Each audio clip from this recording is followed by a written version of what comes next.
良いか良いのか。行くぞ。これぞ我が妖術。不服の術。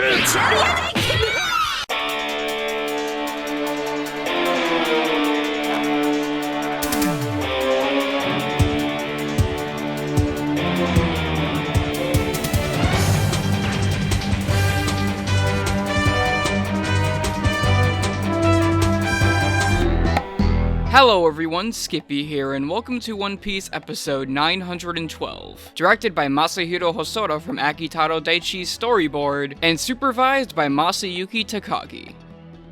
Despite it not being a long time in between episodes for both Hosoda and Takagi, this episode looked extremely solid and promising, with the preview showing off stunning and polished art from Takagi with those angular yet round intense expressions, and cool animation that's made even better by our storyboard coming from Akitaro Daichi, a well-known anime director who's directed countless series such as Prince Makoru and Fruits Basket, as well as several different anime openings like Naruto Shippuden Opening 10. He has been the subject of controversy within the anime industry as of late due to a sexual harassment scandal, but his board does look representative of his skills. When combined with the intense hype from the staff on social media regarding it, it looks like the introduction of Dragon Kaido will be as impactful as it should be. It's looking like it's going to have quite a bit of cool filler in it as well, so will the hype for episode 912 carry on over into the episode itself? Well, let's take a look and see if the episode soars in the skies like Kaido or jobs like Jack.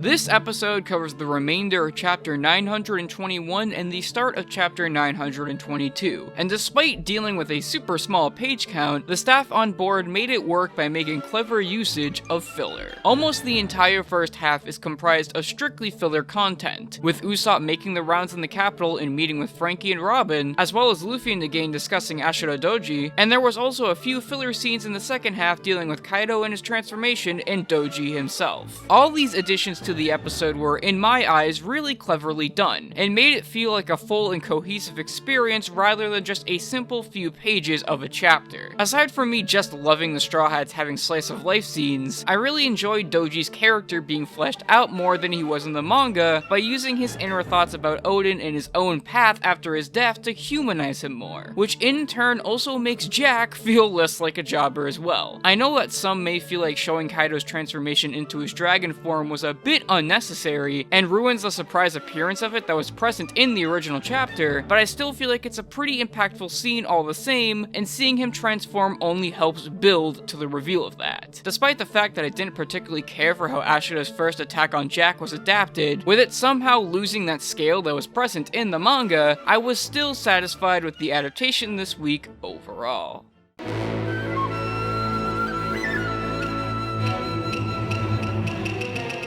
This episode's storyboard does surprisingly well in two aspects: scale and perspective. Even if it's just a simple shot of the Straw Hats talking amongst each other, or Usopp talking to a samurai in the capital, the storyboard still manages to feel grand by using the setting to its advantage to create some interesting scale and cool perspective, with the usage of the foreground being what stood out to me the most. This means that all the huge and impactful moments like the fight between Doji and Jack, and any and all Dragon Kaido sequences are given that sort of gravitas that they need. Once again, playing around with cool perspective and even using stuff like Dutch angles. When you combine that with the really ambient use of compositing coming from Hosoda, and the OST choices for the episode as a whole, this storyboard manages to be quite unique when it's put on screen, despite the corrections that come from Nagamine. And while the stylish perspective can make scenes with huge characters present feel a bit squashed, I still end up appreciating where the board goes with it, and I definitely say that it's quite the solid storyboard.